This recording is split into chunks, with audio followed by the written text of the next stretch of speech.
Hi, I'm Manfred. On Thanksgiving, my parents called me ungrateful, to my face, in front of everyone. But that wasn't the real betrayal. The real betrayal was years in the making. Like how they drained my college fund to bankroll my stepbrother, or how they deleted me from the family montage, like I never existed. I stayed quiet for years, but not anymore. I showed up 38 minutes late, not by accident, on purpose. I figured if I walked in after everyone was already buzzed from wine and carbs, maybe I'd blend into the background and escape the usual charade. I was wrong. The second I stepped inside my father's house, the house I grew up in, the one that looked nothing like it used to, everything paused just long enough for me to feel it. That slight shift in air, the half-second of delayed greetings, eyes flicking toward me and away. People smiled, but their eyes didn't. My stepmother, Marlene, made her way over in heels too high for comfort and arms open too wide.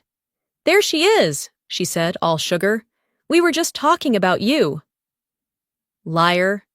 I let her hug me, a quick shoulder tap that smelled like department store perfume and control. I spotted Beckett across the room, already holding court with two uncles and a family friend from church. He lifted his whiskey glass in my direction, like I was someone he vaguely remembered from high school. I scanned the room for Sorrel. She was by the kitchen island, laughing. Too loud, too perfect. She looked like she belonged here. I didn't. They'd made a shrine to Thanksgiving.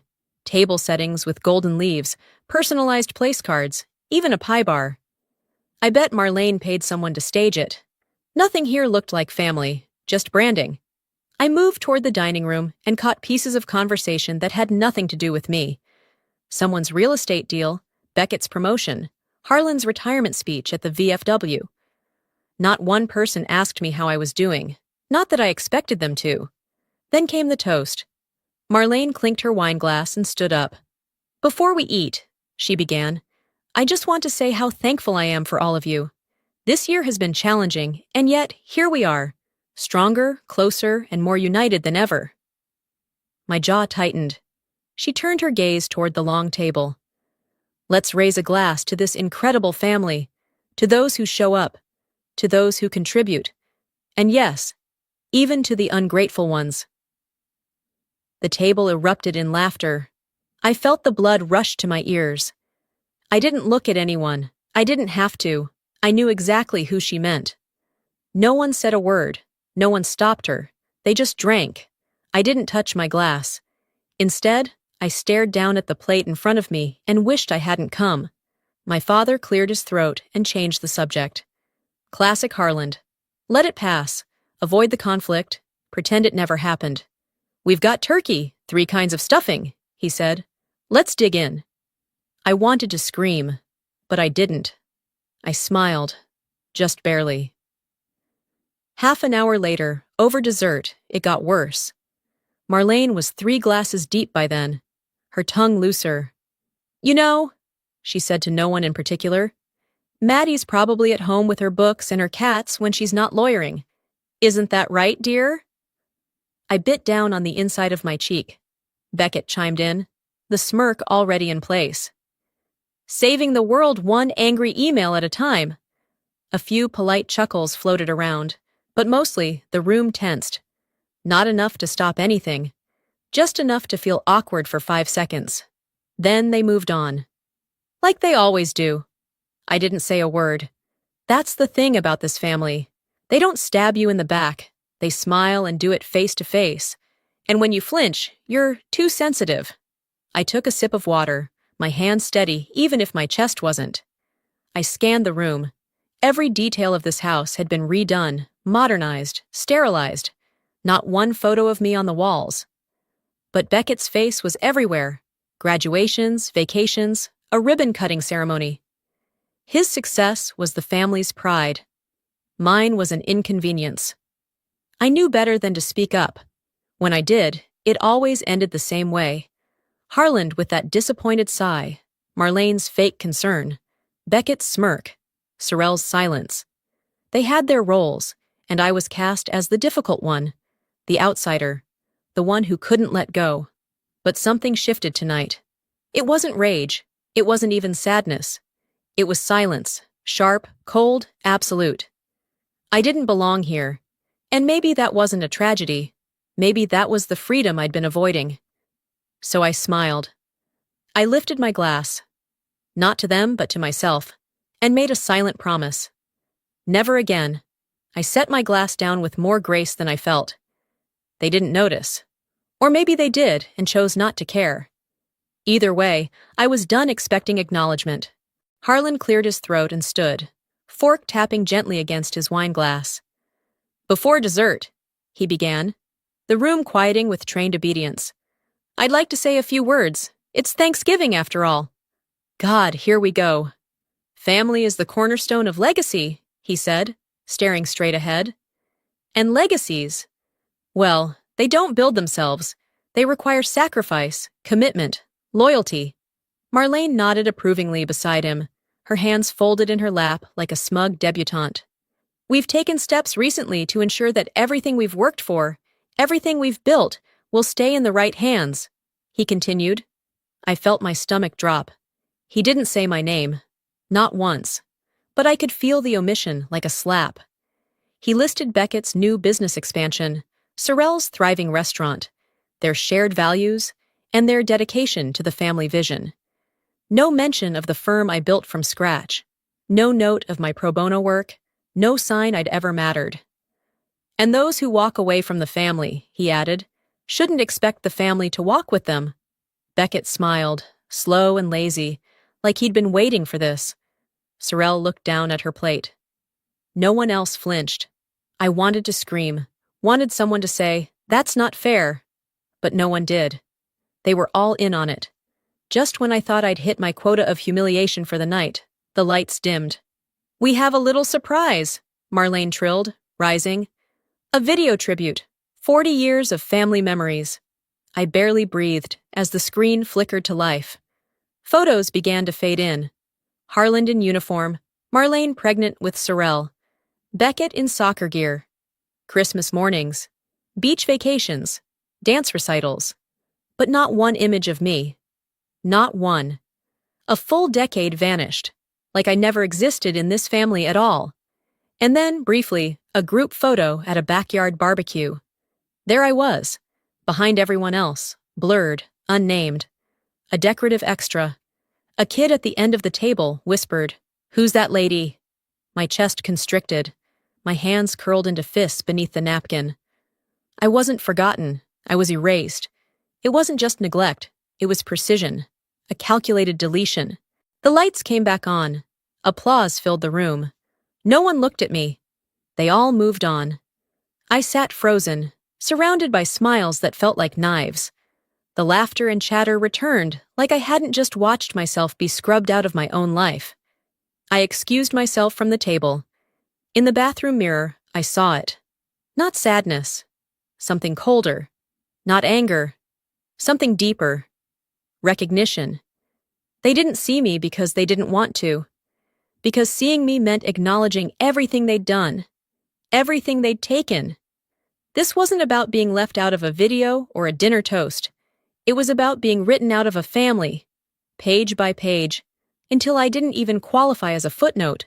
When I returned to the table, dessert had been served.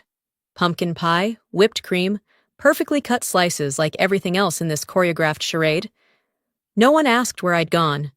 I picked up my fork and stared at the plate. I didn't taste a thing, because while they laughed and talked and praised each other, I sat in silence with one thought repeating over and over in my head. I'm not one of them anymore. Maybe I never was. I left my plate untouched, excused myself as quietly as I could, and walked down the hall to the guest room, the one they still called the office, though nothing important had ever been worked on in it. I sat on the edge of the futon, heels still on, eyes fixed on the beige carpet. That's when the memories started to bleed in. There was another night, years ago, that felt eerily like this one. My law school graduation. I had walked across that stage alone. Everyone else had rows of cheering parents, siblings holding signs, girlfriends crying behind phone cameras. My chair sat empty. I kept telling myself they must be late, or stuck in traffic, but no, they never came. Later, Marlene told me they had dinner plans for Beckett's birthday. We couldn't miss it. He's only 30 once. That day, I learned exactly where I ranked in this family. Below convenience. The applause from that graduation echoed in my head, as if mocking me, clapping for someone who had no one there to hear it. I opened my purse and pulled out my phone, scrolling without looking, just needing to move. Anything to silence the echo. That's when I saw the email. It had come in months after graduation. From the bank. The college fund my mother had set aside for me, money she worked double shifts to save, was gone. Transferred out, signed off by Harland. I had called him, voice shaking. His response? Beckett had an opportunity. He needed a push. You're smart. You'll figure it out. No apology, no remorse. Just the same dismissive tone he used when I scraped my knee as a kid, and he told me to walk it off. When I told Marlene, she shrugged. What's done is done, sweetheart. Dwelling won't bring the money back. I ended up taking out private loans and working 2 jobs my first year. I kept the emails, the statements, the proof. Not for revenge, at least not back then, but because some part of me needed confirmation that it wasn't all in my head, that it happened, that I wasn't crazy. But I let it go. I convinced myself they made a tough decision for the family. I swallowed the betrayal and buried the rage. Now I saw it clearly. It wasn't one betrayal, it was a pattern. And I had been taught to stay silent so long, I forgot what it felt like to call something what it was. The truth? They stole from me. Not just money, not just a seat at the table. They stole my place, my voice, my belonging. I stood up and caught my reflection in the window. The woman staring back at me looked composed, but I could see the cracks behind her eyes. Cracks that had been spidering out for years. I wasn't weak. I had survived without them. Built something from ashes they pretended never existed. And tonight, something shifted for good. They wanted a version of me that played along, smiled, accepted crumbs, and called it love. But I'm not that woman anymore. I opened my encrypted cloud folder, one I hadn't touched in years, and skimmed through the old documents. College fund bank logs, notarized signatures, screenshots of Beckett's startup site from the same month my fund disappeared. I hovered over the contact labeled Delphine. She was the only one in this family who ever treated me like a person.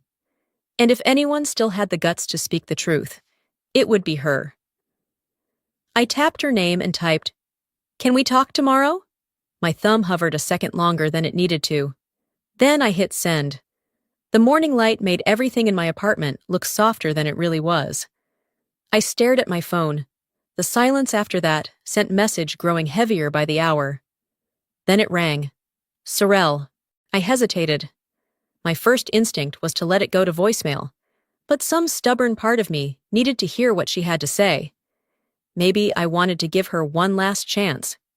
"Hey," she said, all breezy and false, like she hadn't sat silent through my erasure last night. "Just wanted to check in. How are you feeling after, the big dinner?" I laughed, once, flat. "Is that what we're calling it? Dinner?" A pause. "Look, I know it got weird." "You knew," I said, cutting her off. "Don't pretend you didn't." There was a long silence. Then she sighed. "Yeah, I knew. I've known for a long time." I closed my eyes. That hurt more than I expected. "And you said nothing." "What was I supposed to do, Maddie? Start a war? It wouldn't have changed anything. I just wanted peace." Peace. That word again. "You didn't want peace," I said quietly. "You wanted comfort. There's a difference." She didn't argue, just whispered, "I'm sorry," like it would undo the years of complicity. I ended the call without another word. I wasn't angry. Not really. Just done. Done waiting for people to grow a spine. 2 hours later, I stood in front of Delphine's door. She opened it before I could knock. "You came," she said. No surprise in her voice, just something steady, like she'd been expecting this moment for years. I stepped inside, and her living room felt like a museum of things the rest of the family had tried to forget. Old photos, dusty books, a framed letter in my mother's handwriting. Delphine didn't waste time. "I kept everything," she said, walking to a wooden box beside the bookshelf. "Because I knew one day you'd come looking for the truth." She handed me a folder. Inside, bank transfer receipts, dated 2 weeks before Beckett's launch. Signatures, account numbers, legal documents, and then my mother's original will. It was right there, clear as daylight. The fund was meant exclusively for my education, not to be touched under any circumstance. I felt the room tilt slightly. "And this?" I asked, holding up a yellowed sheet of lined paper. "Notes," she said.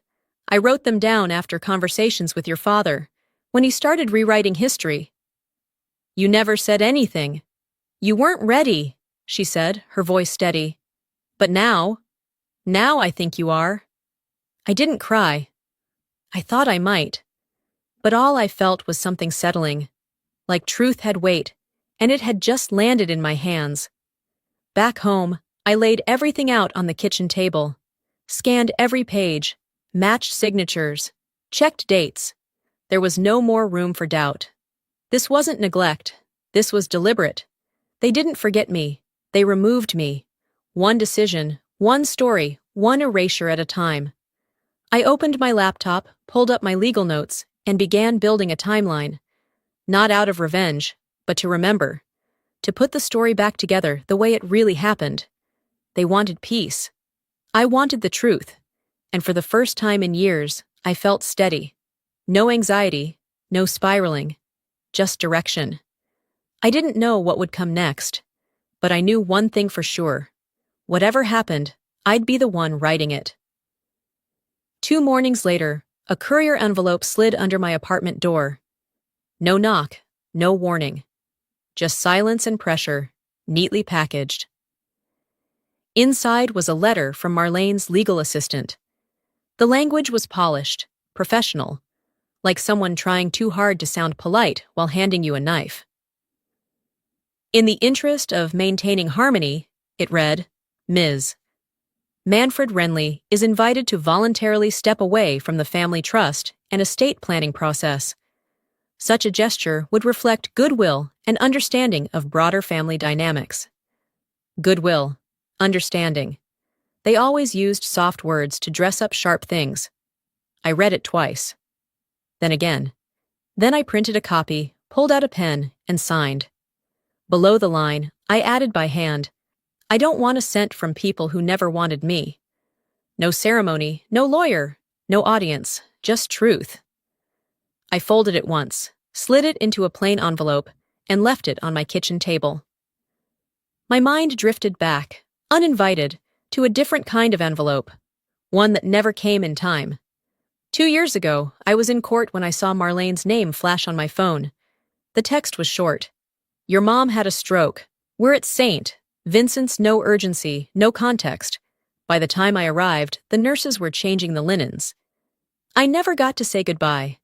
A soft-spoken woman in scrubs looked at me and said, She kept asking if you were on your way. Those words still haunt me. I walked out of that hospital feeling like I'd lost 2 people, my mother and any last illusion I had about what this family was. Later that night, Marlene told me it was just one of those things. She said, I didn't think it was that serious. You were busy with work. And Harland? He never brought it up again. Like grief should come with an expiration date. I've forgiven a lot of things in my life, but not that. Never that. Back in the present, I stood by the window, envelope in hand. The city looked calm. Cars humming by, people walking dogs, rain beginning to mist the sidewalks. I held the signed waiver between my fingers. It didn't feel like surrender. It felt like relief. For years, I thought letting go would make me weak. That walking away meant I'd lost. Now I knew better. Staying would have broken me. Leaving saved me. I slipped on my coat, walked 2 blocks to the courthouse mailbox, and dropped it in. No tracking, No return address, just a clean cut. I didn't look back, didn't hesitate. I went home, made tea, sat in silence, and for the first time in years, the silence wasn't hollow. It was mine. 3 days after Thanksgiving, I sat in a small glass-walled office across from my attorney. A legal pad rested between us, filled with notes I'd been adding for years without realizing it. Receipts, dates, patterns. She flipped through the pages I brought, Delphine's documents, my mother's will, and the transfer logs that sealed everything. "This isn't a fight," she said, tapping a page with her pen. "This is a statement." I leaned back. "Then let's make it loud." She didn't smile. Neither did I. Later that afternoon, I opened my laptop and drafted one email, just one. But it would land like a bomb. 2. Every blood relative still breathing. Every in-law who ever fake smiled through a betrayal. Every lawyer and advisor who'd helped bury the truth. Subject: I thought you should see this. Attached were 4 PDFs bank statements with highlighted transfers, a scan of my mother's original will, screenshots of Beckett's company timeline, the guest list for that tribute video where my name never appeared. I didn't add a single sentence of explanation. I hit send, and I walked away. My phone started buzzing within 10 minutes. Cousins, aunts, even a second uncle I hadn't heard from in years. "Is this real? Why didn't you say something sooner?" I always had a feeling. I ignored them all. Harlan didn't respond. Not a text, not a call. Just silence, the same tool he always used when control slipped from his hands. Marlene, on the other hand, didn't disappoint. Her reply was short. "This is a family matter. Please retract. No apology, no concern, just demand, masked as etiquette. The Queen trying to command the room while the ceiling caved in." I didn't answer. Beckett vanished. No calls, no texts, no passive-aggressive subtweets. Total blackout, which meant he was scared. Good. By nightfall, I'd shut off my phone and poured myself a glass of red wine. I stood by my window, watching headlights blur across the wet street. Not because I was worried, because I knew exactly what was coming next. At my lawyer's suggestion, we began preparing a formal complaint. Not because I wanted to sue, not because I wanted the money, because sunlight is the best disinfectant, and this rot had spread far enough. It wasn't about revenge anymore. It was about restoration. And this? This was only the first strike. It started with whispers. A partner at a firm I used to clerk for reached out. Casual tone, not casual content. "Hey, Maddie. Heard you've stirred the pot a bit lately. Beckett's been calling around. Says you're going through something. Says you're making things up." I didn't blink. I didn't even blink. "He said what exactly?" I asked calmly. "That you're unwell, carrying family baggage, that this is some kind of breakdown." I laughed. Quiet, dry. "He's trying to paint me as unstable?" "Yeah," he said. "He's shopping the narrative." I thanked him and hung up. Classic Beckett. If you can't bury the truth, discredit the person who speaks it. He was calling favors, leveraging connections, spinning lies. What he didn't realize was that I'd walked through fire to get here, and I wasn't stepping back just because he threw smoke. I called Delphine. She answered on the first ring. "He's trying to smear me," I said. "He's scared." "He should be," she replied. "I was hoping you'd call. There's something else." 10 minutes later, she forwarded me a file I hadn't seen in years, because she'd never sent it. It was a scan of a formal HR complaint from my first job out of law school. I had forgotten about it, or maybe I'd forced myself to. Back then, I thought it was paranoia. I thought I was imagining things, a missing draft, a leaked pitch. The timing had been too perfect, but I couldn't prove anything. Until now. Delphine had saved everything. Email headers, screenshots. Even the log showing Beckett had logged into my personal computer using a remote access app I'd stupidly left open. All while he was helping me set up my home Wi-Fi during a holiday weekend. He had stolen my ideas and pitched them as his own to a competing firm. And it had nearly tanked my career. Delphine's voice cracked slightly. Your father made me promise not to tell you, said it would only make things worse. I regret listening to him. I thanked her. But I didn't call my lawyer. I called a journalist. A woman I knew, who had built her career on stories just like this. Truth wrapped in betrayal. Scandal sitting beneath silk ties and trust funds. She didn't ask for proof. She just said, send everything. By morning, the headline was already making its rounds. Finance exec accused of corporate theft. Source alleges family cover-up. Within hours, Beckett's firm went into panic mode. Clients started pulling contracts. His face vanished from the company website. His Instagram went private. Harlan tried calling. Twice. I let it ring. Marlene left a voicemail that was so on-brand, I almost laughed. You've humiliated us. I hope you're happy. This family supported you, and this is how you repay us? Supported me? They couldn't even spell my name right on birthday cards. I sat in my office reading emails from strangers. One aunt finally cracked. I always knew something was wrong.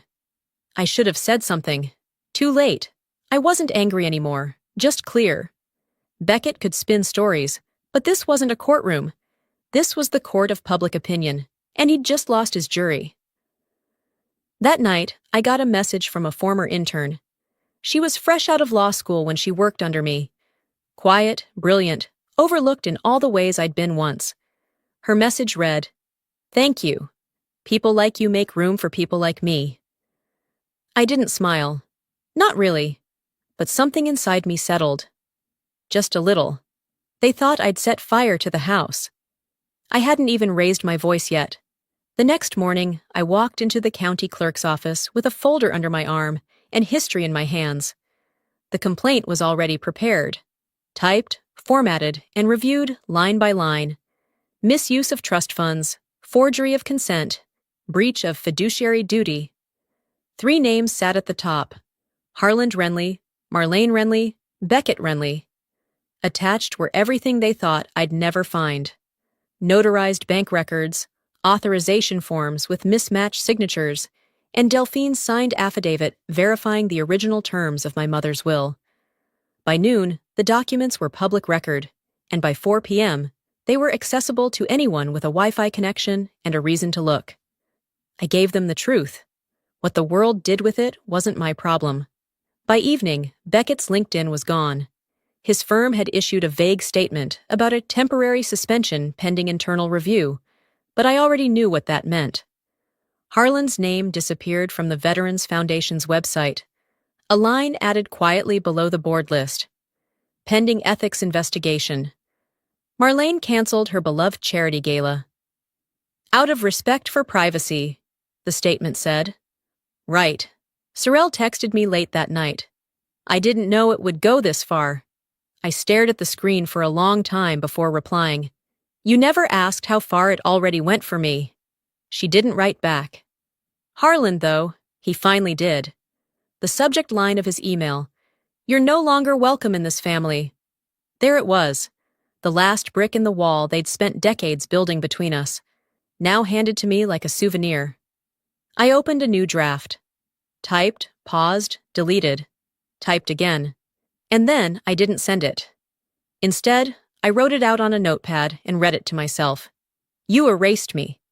Now I'm just finishing the job you started. I closed the notebook and turned off my phone. There was nothing left to say to them. No more defense. No more proof. Just distance. The real kind. I sat in my office as the sun dropped behind the city skyline, gold leaking through the blinds. The news sites were still spinning. Articles, reposts, speculation. But inside, everything was still. Not hollow, not numb. Just quiet. The kind of quiet that comes after you've told the truth loud enough to be heard, and no longer care who believes it. 2 weeks after Thanksgiving, I hosted dinner at my place. Nothing fancy. Just roast chicken, roasted carrots, and a bottle of wine I didn't pick for the label. Delphine came early with apple pie and her quiet, comforting presence. One of my interns showed up with her girlfriend and nervous laughter, unsure if they were overdressed or underexperienced. A friend from my running group brought garlic bread and stories that didn't involve lawsuits or betrayals. We sat around my kitchen table, small, scratched, real. No place cards, no veiled jabs, no toasts pretending to be compliments. We passed food. We talked about books, terrible movies, inside jokes. There was no pecking order, no power plays, just people, just connection. After dessert, Delphine helped me rinse dishes. She didn't say much, but she didn't have to. Her eyes were steady, proud. The next morning, I drove alone to a quiet cemetery on the edge of town. I brought no flowers, just a letter. I sat at my mother's grave and read it aloud, even though I wasn't sure I believed in any version of the afterlife. I did it, Mom. I kept my spine. I kept your name clean. I'm not in their house anymore. I'm not under their thumb. The wind moved the leaves around my boots. I folded the letter and tucked it beneath the stone vase, weighted with a small rock. I didn't cry. I just breathed. And then I left. Later that afternoon, my phone buzzed with a voicemail. I didn't need to listen. I saw the name before I deleted it. Marlene. I pressed play anyway, just long enough to catch the tone. You got what you wanted. We lost everything. I hope you're proud. I stopped it. Deleted it. That wasn't pride she heard in my silence. It was peace. They thought I wanted to take something from them. But the truth was simpler. I just needed to get myself back. That night, I sat in bed with a cup of tea and a quiet house. I looked around at the space I'd built. Not perfect, not pristine, but mine. I thought about everything they took, and then everything I reclaimed. Some of the wounds would never heal clean. That's not how it works. But they didn't have to. I didn't need closure to move forward. I just needed clarity. I wouldn't fill the empty places with people who only showed up to take. I chose solitude over illusion, truth over tolerance, peace over pretending. I chose me. They called me ungrateful, but I'm more grateful than ever, grateful that I finally walked away. Sometimes, walking away isn't weakness, it's wisdom. I spent years trying to earn a place at a table that was never built for me. Tried to prove my worth to people who had already decided who I was. But here's what I've learned. Peace is not given. You create it. Family isn't about blood, it's about respect, truth, and safety. And healing doesn't always mean reconciliation. Sometimes it just means release. If you're carrying weight that doesn't belong to you, let this be your permission to set it down. You're allowed to protect your peace. You're allowed to rewrite your own story. And you don't need anyone's approval to start. So now I'll turn it to you. Have you ever had to walk away from a version of family to find yourself? Do you believe silence keeps peace, or just prolongs harm? If this story hit close to home, or helped you see something more clearly, drop a 1 in the comments, or let me know where you're watching from. If you didn't connect with it, that's okay too. Tell me why. I read everything. And if you're still here, still listening, don't forget to hit subscribe for more stories that speak truth, stir hearts, and remind us we're not alone. Until next time, take care of yourself like someone you love.